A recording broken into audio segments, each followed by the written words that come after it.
There are rules you're taught. Then there are the quiet rules, unspoken, unwritten, but felt the moment you step into a room. These are the kinds of rules that shape how people see you before you even say a word. Most people don't realize it, but every time you speak in public, every gesture, every reaction, you're revealing something.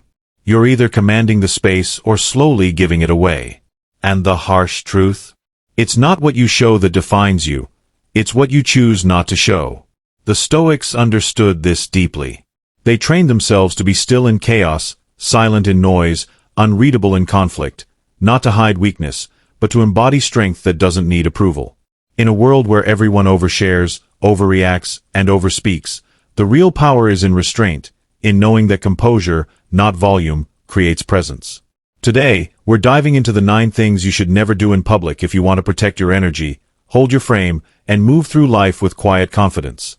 If you've ever walked away from a situation and thought, I gave away too much, or, why did I let that get to me? This is for you. And if you're someone who's on a path of growth, not noise, not ego, but real self-mastery, then consider subscribing for your own good. Because every step you take to strengthen your mind and sharpen your presence brings you closer to the person you're meant to become. Let's begin. 1. Don't complain out loud. Have you ever noticed how the people who seem the calmest in public often command the most respect? It's not just because they dress well or speak with confidence. It's deeper than that, something in their energy. Quiet, composed, unmoved by whatever storm is swirling around them. They don't overshare. They don't broadcast their burdens. And one of the biggest things they don't do, complain out loud. Now, that might sound a little harsh at first. After all, we're human. We all get frustrated, tired, overwhelmed. And sure, venting can feel like release, like you're just keeping it real. But in public, that release costs you more than you realize. It tells the world, I'm overwhelmed, and I want you to carry it with me. Even if you don't say those words directly, that's the message beneath every complaint. And people, they pick up on it. Even if they smile, even if they nod along, something shifts. You're no longer the one who's grounded. You become the one who's leaking. The Stoics had a word for this kind of behavior. Pathos, or destructive emotion. They weren't saying you shouldn't feel. They were saying that emotions, especially painful ones, should be processed internally, not sprayed across every room you walk into. Marcus Aurelius wrote, "You have power over your mind, not outside events.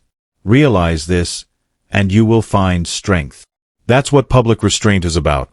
Not bottling up, but mastering your inner world enough that you no longer need to perform your pain for others. Because here's the truth. Complaining may gain you sympathy, but it will never gain you respect. And if you're trying to live with intention, trying to build a reputation that lasts longer than a moment of frustration, that respect is worth protecting. There's also a deeper layer to this. When you complain publicly, you train yourself to look outward for relief. You teach your mind that discomfort must be witnessed to be real. But real strength, the kind that builds resilience, comes from being able to sit with discomfort silently, understanding it, even honoring it, without needing to advertise it. Carl Jung once said, "People will do anything, no matter how absurd, to avoid facing their own soul." Complaining is often just that, an avoidance, a distraction from the deeper conversation happening inside us. And when we air our frustrations too easily, we rob ourselves of the chance to listen to what they're really trying to teach us. Now, I'm not saying you should never talk about your struggles, but there's a difference between vulnerability shared with intention and complaining that's reactive and careless. When you're sitting with someone you trust in a space of reflection or healing, that's different. That's sacred. But when you're in public, surrounded by people who aren't invested in your growth, what does venting really do? Who does it serve?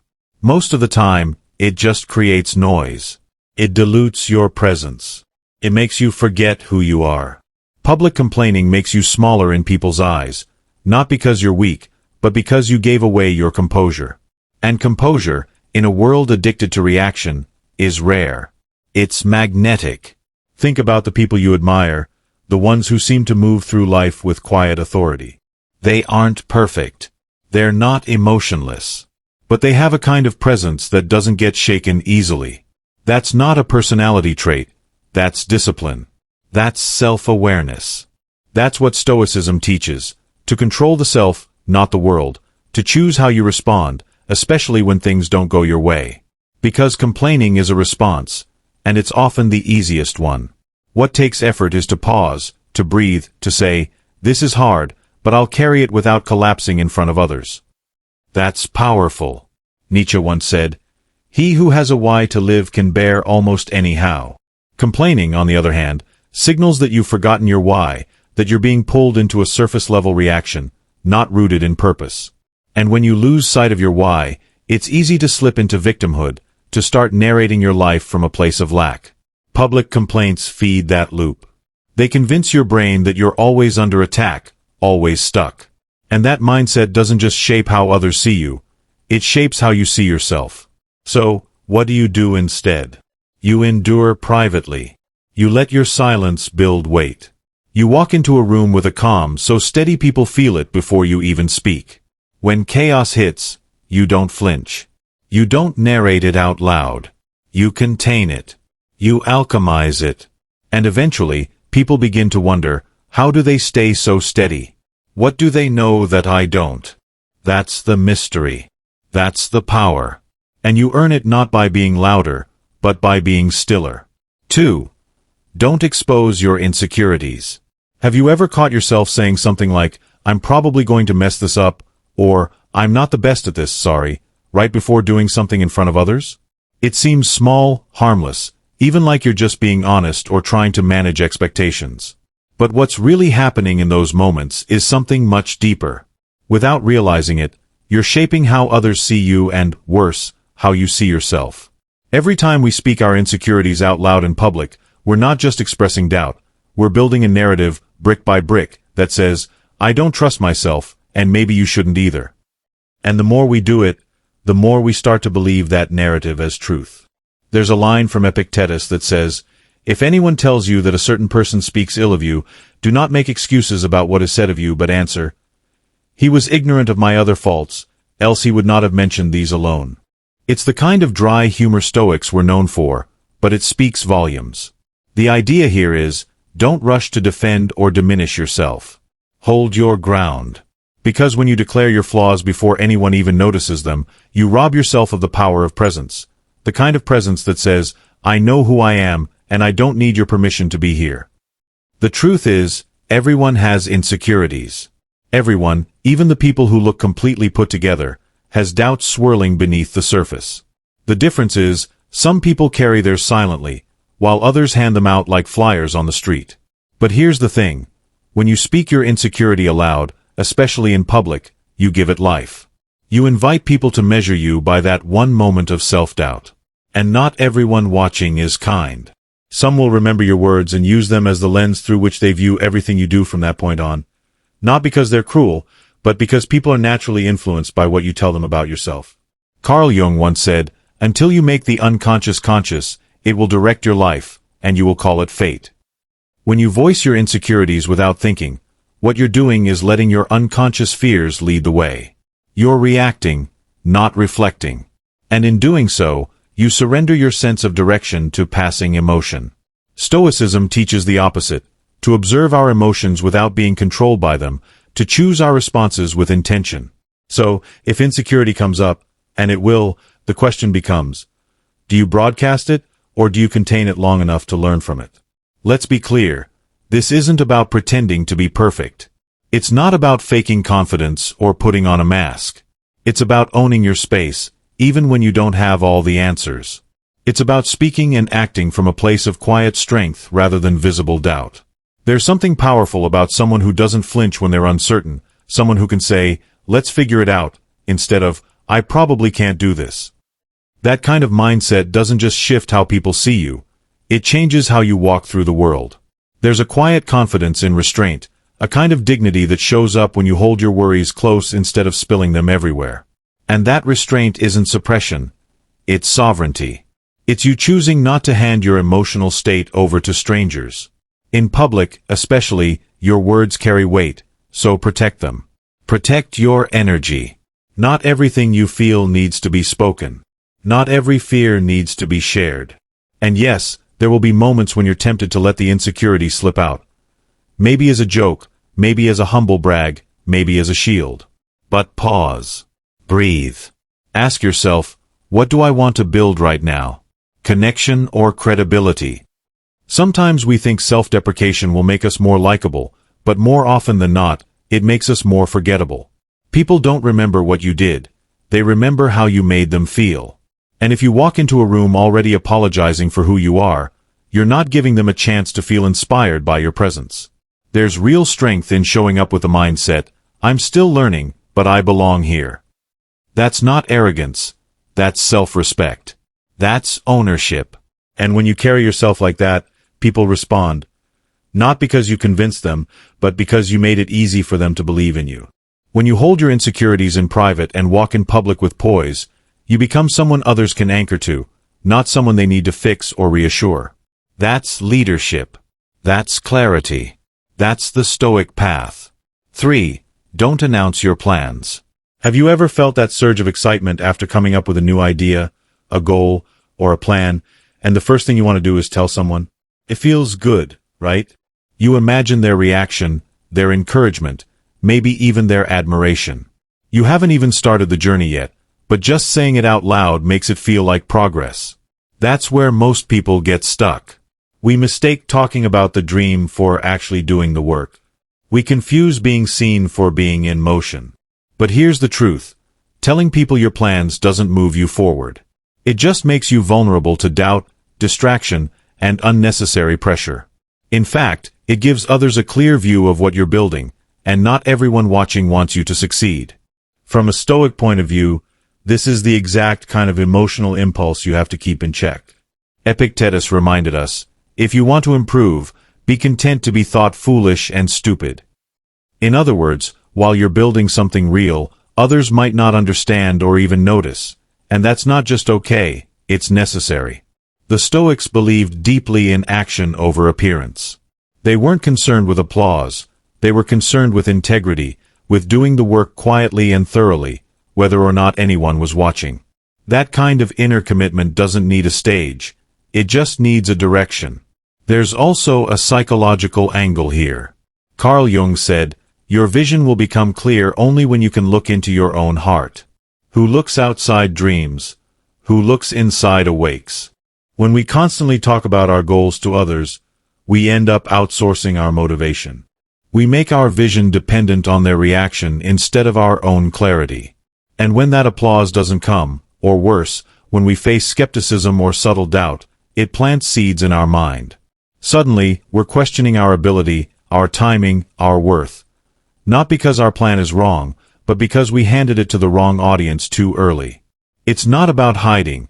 It's about protecting what's still growing. Think of your goals like seeds.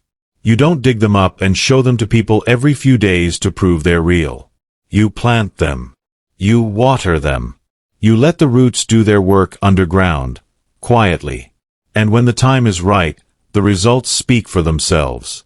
That's what builds credibility. Not declarations, not promises, but consistent, quiet progress. You don't need to explain what you're building when people can see it. And let's not forget, once your plans are out in the open, they become targets. Not everyone around you is rooting for your growth. Some people carry envy quietly. Some carry fear. Some are so committed to their own stagnation that your movement threatens them. Announcing your next big step gives them time to prepare resistance, whether through criticism, competition, or quiet sabotage. Why give them the map? Let them find out when it's too late to interfere. Seneca once wrote, "The greatest blessings of mankind are within us and within our reach. A wise man is content with his lot, whatever it may be, without wishing for what he has not." That's the spirit behind silent progress. Not needing validation, not craving permission, just walking your path with focus, building brick by brick while the world sleeps on you. And when they finally look up, they won't just hear about your vision, they'll stand inside it. There's something magnetic about people who move in silence. They don't oversell. They don't perform. They don't drop hints to impress others. They just work. They build. And eventually, when the time is right, they arrive with something undeniable. You can feel it in how they carry themselves. Calm, focused, unbothered. That kind of energy doesn't ask for attention. It commands it, not because it shouts, but because it shows. In a culture obsessed with status updates and life announcements, silence becomes power. Not because you're hiding, but because you're holding, you're anchoring. You're letting your actions develop depth before putting them on display. And ironically, that quiet discipline is what makes people take you seriously. They don't see a performance. They see patience. And patience, especially in today's fast-moving, attention-hungry world, is rare. It's respected. For, don't pick sides in petty drama. It's easy to get pulled into other people's chaos. Someone throws a verbal jab, someone else fires back, and suddenly the energy in the room shifts. You can feel the tension rising, and before you even realize it, someone looks at you. They want your support, your validation, your allegiance. And in that moment, the pressure kicks in. Do I back them up? Do I speak out? Do I take a stand? But here's what most people miss. Getting involved in petty drama might feel like loyalty, but it's often just emotional gambling. You might win one person's approval, sure, but what you don't see is the quiet damage that happens in the background. Others are watching, judging, recalculating how they see you. And many of them will quietly walk away without ever saying a word. Stoicism teaches us that it's not our job to react to every disruption around us. Marcus Aurelius said, "You always own the option of having no opinion." That doesn't mean you don't care. It means you value your peace more than proving a point. You understand that energy is finite, and giving it to arguments that don't concern your purpose is like pouring water into a sieve. The Stoics didn't run from conflict, but they chose it wisely. Not every disagreement deserves your name attached to it. Not every clash needs your flag planted in the middle.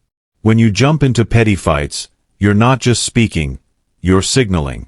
You're showing people what rattles you, what moves you, and, most dangerously, what divides your loyalty. And if you do it in public, the effects last even longer. It's like writing your emotional reaction on a wall for everyone to interpret. Carl Jung once said, "Everything that irritates us about others can lead us to an understanding of ourselves." In other words, when something triggers us deeply, it's worth asking, is this really about them, or something unresolved in me? Sometimes the fight we want to enter has nothing to do with principle and everything to do with unexamined emotion. There's strength in stillness, in watching, not reacting. When someone else is caught in a spiral of frustration or offense, you don't have to match their intensity to show you care. You can remain calm and still be loyal. You can choose to observe and still be present. The key is knowing your role. Imagine you're in an arena. They're throwing punches in the ring. You're not the referee. You're not the opponent.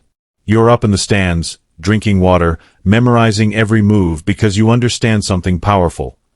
Information is leverage, and emotional control is a weapon. Seneca wrote, "It is a great thing to know the season for speech and the season for silence." When you hold your tongue while everyone else is shouting, you stand out, not because you're passive, but because you're poised. People begin to notice that you don't get dragged into the noise. They start to trust your judgment. And, more importantly, they start to think twice before trying to manipulate your attention because you're not predictable. You're not reactive. You're deliberate. That doesn't mean you'll never take a side, but you wait until it matters, until your involvement would bring clarity, not clutter, until your voice would create resolution, not more division. When you speak after observing, your words carry weight. They're not fueled by emotion. They're shaped by understanding. That's the Stoic way. You're not above people. You're just not inside every storm that passes by. You've learned to let them pass, to watch the clouds without running into the rain just to prove you have an umbrella. And here's the thing. Some people will not like your neutrality. They'll mistake your stillness for weakness. They'll say you're avoiding or that you don't care. But the truth is, you're choosing.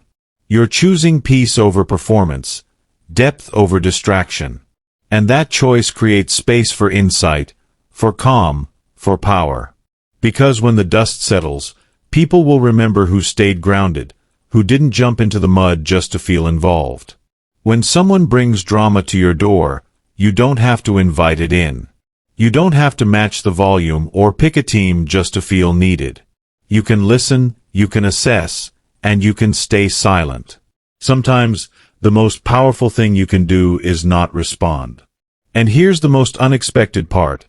Over time, your refusal to participate in petty drama doesn't make you irrelevant, it makes you trusted. People begin to see you as the one who doesn't flinch, who doesn't fold, who doesn't waste time on low-stakes battles. You become a steady force.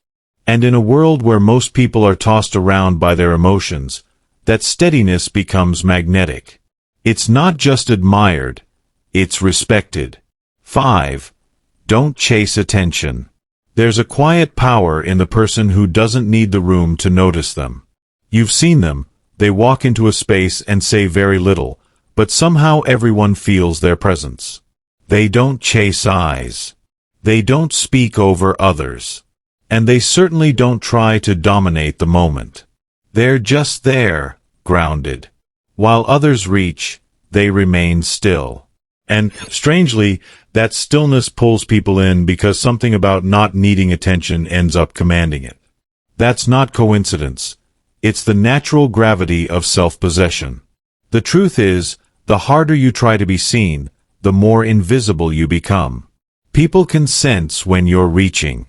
They may laugh, they may smile, but deep down, something doesn't land right because the energy feels off.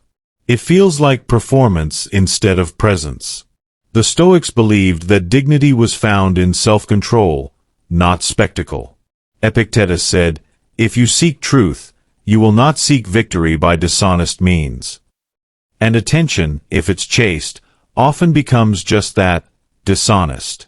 Not because you're lying, but because you're not moving from your center. You're bending yourself into what you think will be liked, applauded, or accepted. And that's not power, that's dependency. When your self-worth is tied to how much noise you can make, you become fragile because the moment people stop clapping, you don't know who you are. There's something psychologically draining about constantly trying to impress. It wears you down, even when it works. Carl Jung once noted, "The privilege of a lifetime is to become who you truly are." But you can't become that person if you're constantly performing for approval.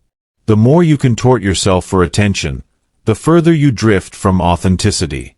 And when you lose touch with authenticity, it's not just others who sense it, you feel it, too. You leave a gathering feeling empty, like you gave everything and still weren't really seen. That's the curse of chasing validation. It gives just enough to keep you hooked, but never enough to make you whole. Now, this doesn't mean you should shrink or silence yourself. It's not about being passive, it's about being intentional. There's a huge difference between expressing yourself naturally and trying to dominate the spotlight. The person who speaks when they have something to say, not just something to prove, carries a different weight. Their words stick. Their presence lingers because they're not trying to win the moment. They're simply being who they are. And that kind of consistency builds respect. Not immediately, maybe, but steadily. Over time, people begin to look to you not because you asked for it, but because you earned it. Seneca once said, "Associate with people who are likely to improve you." The subtext is clear. Choose your circles wisely. If the people around you reward noise over depth, you'll eventually start performing just to keep up. But if you surround yourself with people who value calm, truth, and substance, you'll feel no pressure to compete for attention. You'll speak when it matters. You'll listen more. And, ironically, you'll be noticed more because you'll be rare. In a culture that rewards volume and speed, slowness and stillness have become magnetic. When everyone else is pushing to be the loudest, the most impressive, the most remembered, your job is to become the most real. Be the one who doesn't need constant validation, the one who knows they're valuable whether or not anyone claps. And that's not always easy. We're wired to seek approval. It feels good to be liked, to be acknowledged. But the deeper work is learning to be respected. And that starts with not chasing the crowd, but holding your center. The Stoics weren't flashy. They didn't walk into the forums trying to steal attention. They walked in with purpose, with calm, and with an inner strength that didn't need to be shouted to be felt. That's what modern strength looks like, too. You don't need to be the loudest. You need to be the one people turn to when the room gets noisy. You need to be the anchor when others are drifting. And anchors don't move fast. They don't shout, they hold. When you stop chasing attention, something shifts. Your energy gets lighter. Your relationships get clearer. You stop wondering what others think and start noticing how you feel. That space creates peace. And from that peace, presence grows. Real presence, the kind that people remember, not because you demanded it, but because you embodied it. And when attention comes, it feels different. You didn't beg for it. You didn't twist yourself to earn it. It found you because you were worth noticing all along. 6. Don't crack under pressure. Pressure doesn't announce itself with sirens. It shows up in everyday moments. When someone interrupts you mid-sentence, when your idea is dismissed in a meeting, when a stranger cuts you off in traffic, or when someone challenges your character in front of others. And in those moments, something shifts inside. Your heart beats faster, your breath shortens, and before you can think, your body starts to betray you. A flinch, a sigh, a subtle tightening in your voice. The shift might be small, but it's powerful because what most people don't realize is this. Pressure doesn't have to break you to reveal you. It just has to expose you. And most of us, without knowing it, give ourselves away through the smallest leaks. The Stoics taught that control begins where emotion ends. Marcus Aurelius wrote, "If you are distressed by anything external, the pain is not due to the thing itself, but to your estimate of it, and this you have the power to revoke at any moment." What he meant is simple. It's not what happens to you that creates pressure, it's how you interpret it. And in moments of tension, we either become the calm in the storm or we become part of the storm. But staying calm doesn't mean you suppress your emotions. It means you own them. You don't let your face twitch, your voice shake, or your posture fold just because things aren't going your way. That's not about being robotic. It's about being anchored. Carl Jung once said, "Even a happy life cannot be without a measure of darkness, and the word happy would lose its meaning if it were not balanced by sadness." The same goes for pressure. You don't become strong by avoiding it. You become strong by moving through it without losing yourself in the process. And the way to do that is by mastering your energy, your expression, and your response. The world is watching, not just for what you say, but for what you reveal in silence. A tense expression can say more than a full sentence. A shift in body language can speak louder than your defense. People don't always judge your logic, they judge your composure. Now, it's tempting to respond quickly when challenged, to explain, to justify, to match the other person's energy. But the moment you match their panic, you give up the frame. You confirm the pressure. You let them steer your behavior. The Stoics believe that strength is best shown in restraint, not in being passive, but in choosing to respond, not react. You see, people don't just hear what you say, they feel your vibe. If your energy shifts every time someone challenges you, then people won't follow your words, they'll follow your flinches. That's why the person who remains calm under stress becomes magnetic, not because they dominate the room with volume, but because their stillness becomes a mirror. Others start to notice their own emotional chaos reflected back at them. And suddenly, the calm person holds the power, not by force, but by presence. It's hard to rattle someone who doesn't respond to provocation. And once people realize they can't shake you, they start to adjust around you. But this takes practice. It's not a performance you put on when things go wrong. It's a discipline you build before the pressure shows up. It starts with breath, with posture, with learning how to pause. Not to stall, but to choose your next move with clarity. When someone challenges you, instead of tightening up or pushing back, breathe slower. Let the moment pass through you instead of gripping onto it. You're not ignoring what's happening. You're just refusing to be ruled by it. 7. Don't over-explain yourself. It's a familiar feeling. Someone questions your decision, your behavior, your tone, and before you can stop yourself, you're already halfway into an explanation. You start breaking it down, justifying, clarifying, hoping that if you just say it right, they'll understand. They'll see your intention. They'll agree. But here's the thing, the more you explain, the more it sounds like you're not sure of yourself. The more words you throw at them, the more power you hand over. Suddenly, it's no longer about your decision. It's about their interpretation of it. You've lost the frame. You're no longer leading the moment. You're reacting to it. And people can feel that shift, even if they don't say anything. Confidence leaks.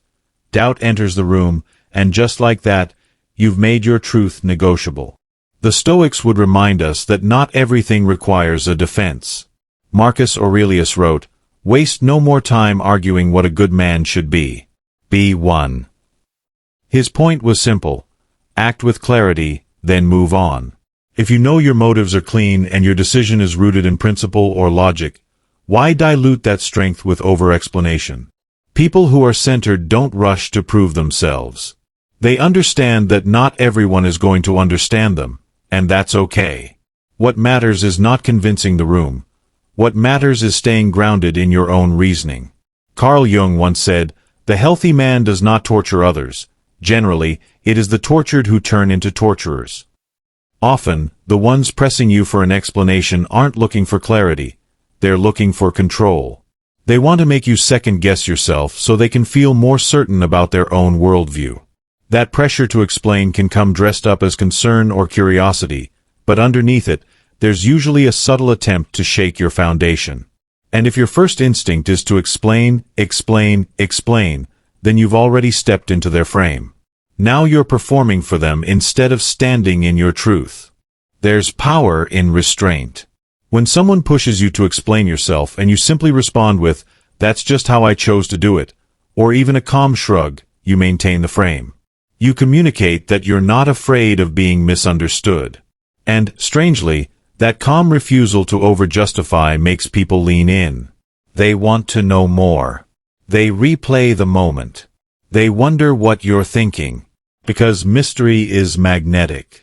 The more you hold, the more others are drawn in.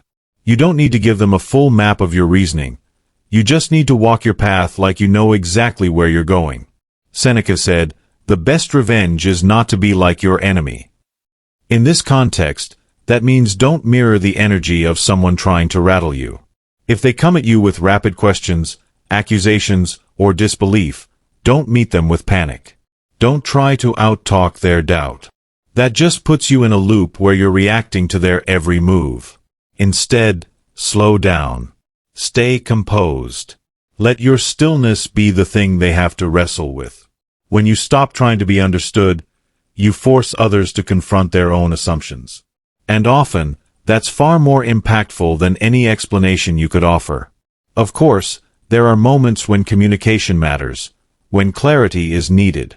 But that's different from defending your every move like you're on trial. The difference is intention. Are you sharing because it brings understanding, or because you're afraid of judgment? Are you offering insight, or trying to win approval? Most people don't realize how often they explain themselves just to feel safe, to avoid the discomfort of being misunderstood. But here's the uncomfortable truth. Being misunderstood isn't a threat. It's part of being human. And trying to control how others see you is a game you'll never win. As Viktor Frankl said, when we are no longer able to change a situation, we are challenged to change ourselves. That includes changing how we react to pressure, how we respond when someone tries to challenge our choices. Instead of scrambling to explain, we can learn to pause, to trust that who we are and what we stand for doesn't need to be defended every time it's questioned. That kind of internal stability doesn't just protect your peace, it transforms how others treat you. You don't have to explain your whole story to everyone who asks. You don't have to unpack your every move for public approval. Sometimes, the most powerful sentence is the one you don't say, the calm reply, the shrug, the silence that says, "I'm good with my choice, whether or not you get it." That's not arrogance. That's self-respect. That's the Stoic way. Let others chase clarity. You hold the line. 8. Don't show bitterness toward rejection. Rejection doesn't always come with fireworks. Sometimes it's a quiet moment, a message left unanswered, an invite that never came, a door that quietly closes while no one's looking. And no matter how mature or grounded we try to be, it stings. Not because we need approval, but because, deep down, we all want to be seen, chosen, valued. That's human. But what matters most isn't the rejection itself. It's what you do next. Do you let it harden you? Do you let it twist into bitterness and sarcasm? Or do you rise, steady and unshaken, choosing grace over reaction? The truth is, the way we respond to being overlooked says more about us than the rejection ever could. When you respond with coldness or pettiness, it may feel like power in the moment, but what you're really doing is confirming your hurt. You're signaling, "This got to me." And that gives the other person or the situation power it doesn't deserve. The Stoics were clear about this. Marcus Aurelius said, "Choose not to be harmed, and you won't feel harmed. Don't feel harmed, and you haven't been." He wasn't denying that rejection hurts. He was reminding us that pain becomes suffering when we hold on to it, replay it, or perform it for others to see.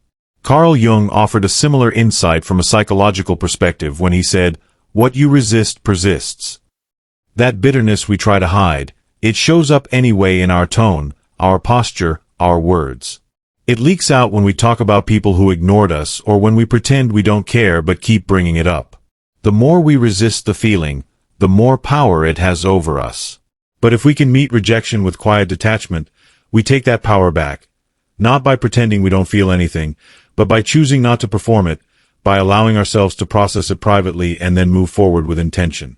There's a certain strength in the person who can be overlooked and still walk with dignity, not to prove a point, not to manipulate the narrative, but because they genuinely believe that rejection isn't the end of their story. It's just a redirection, a clearing.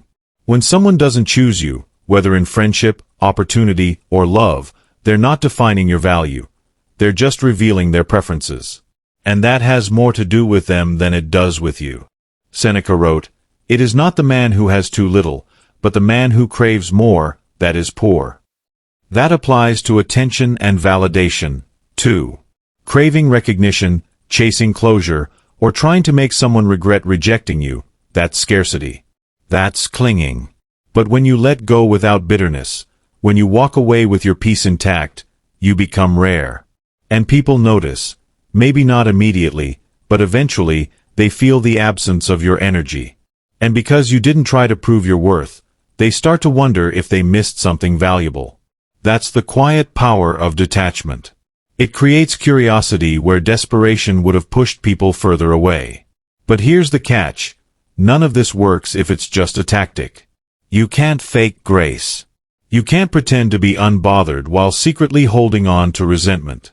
True stillness comes from genuinely accepting that not everything or everyone is meant to be part of your path.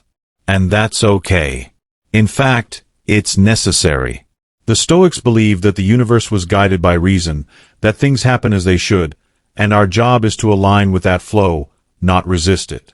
Epictetus said, "Don't demand that things happen as you wish, but wish that they happen as they do, and your life will go smoothly." That mindset doesn't eliminate disappointment, but it makes you more resilient, more fluid, less controlled by who chooses you, and more anchored in who you've chosen to become. Rejection, when you really think about it, is just information. It tells you what's not meant for you. It clears space for what is, and often it saves you from something that wouldn't have supported your growth. But that clarity only comes when you detach from the emotional noise, the part of you that wants to explain, to prove, to be seen. Instead, let your absence speak. Let your silence make the statement. You don't need to announce that you've moved on. Just move differently. Focus on your craft. Pour your energy into places that reciprocate. Be so grounded in your worth that the loss isn't yours, it's theirs. 9. Don't criticize those above you in public. There's a certain temptation that shows up when someone in a position of power gets it wrong, when they're careless, dishonest, or just plain out of touch. You see the cracks in their character, the inconsistency in their words, the weight of their influence being misused. And it's easy to think, someone needs to say something. Maybe even I'll be the one to call it out. Because it feels noble, courageous, like standing up to power is always the right thing. But in practice, it's more complicated. Speaking truth too early, too publicly, or too emotionally can cost more than it earns. You may be right. You may be honest. But if the room isn't ready to hear it, they won't see bravery. They'll see bitterness. And just like that, your message gets buried under the shadow of your delivery. The Stoics were no strangers to injustice. They lived in times when emperors could end lives with a gesture, when public opinion could flip overnight. And yet, they were remarkably restrained with their judgments. Marcus Aurelius wrote, "The best revenge is not to be like your enemy." In other words, don't let someone else's misuse of power push you into misusing your voice. Reacting out of ego or wounded pride only adds more noise to a space that already struggles with clarity. And public criticism, especially of someone above you, is rarely just about truth. It's about timing, leverage, and control. Carl Jung once said, "Knowing your own darkness is the best method for dealing with the darkness of other people." That hits hard when we want to call someone out. It reminds us to pause and look inward. Are we pointing fingers because we're centered, or because we're triggered? Because when your criticism comes from a place of unresolved emotion, it doesn't matter how accurate it is, it still feels personal. And personal attacks, especially against people in power, tend to backfire, not because the target is blameless, but because people respect composure more than confrontation. There's also the question of gain. What's the outcome you're really hoping for? A change in behavior, a shift in public awareness, a correction of injustice? Those are worthy goals, but they rarely come from a single outburst. They come from sustained clarity, from strategy, and from influence earned over time. When you criticize someone publicly, especially someone who holds more status, what you say becomes less important than how you say it. And once the audience detects bitterness or sarcasm, they stop listening to your message and start judging your character. That's the risk, not just being unheard, but being misunderstood. Waiting doesn't mean you're afraid. It means you understand the value of patience. When people are watching, when trust is fragile, and when power is on the line, what you don't say can be even more powerful than what you do. Let others burn their energy pointing fingers too early. Let them fight shadows while you gather light. And when the truth finally stands clear, when others see what you saw all along, you won't need to shout. You'll simply speak, and people will listen because your silence gave your words weight. This isn't about being passive, it's about being precise. There's a difference. You're not avoiding the truth, you're choosing when it's most effective to speak it. The Stoics would call that discipline. Modern minds might call it emotional intelligence. Either way, it's the ability to hold fire without throwing it, to observe without becoming entangled. And that kind of composure doesn't just protect you, it earns you quiet influence. Over time, people will notice that you don't attack. You move intentionally. You don't stir drama. You study it. You don't speak to be heard. You speak to be remembered. In a world that's always pulling you to react, to prove, to perform, remember this. The strongest presence is the one that doesn't need to shout. True power is quiet. It's calm. It's deeply rooted in who you are, not in what others think of you. So, protect your energy. Move with intention. And let your silence carry the weight your words don't need to. If you found something in this message that spoke to you, there's more waiting. Watch one of the suggested videos on your screen. It might just be the next piece of wisdom you didn't know you needed. Thank you for being here and for being part of Stoic Journal, where strength begins within.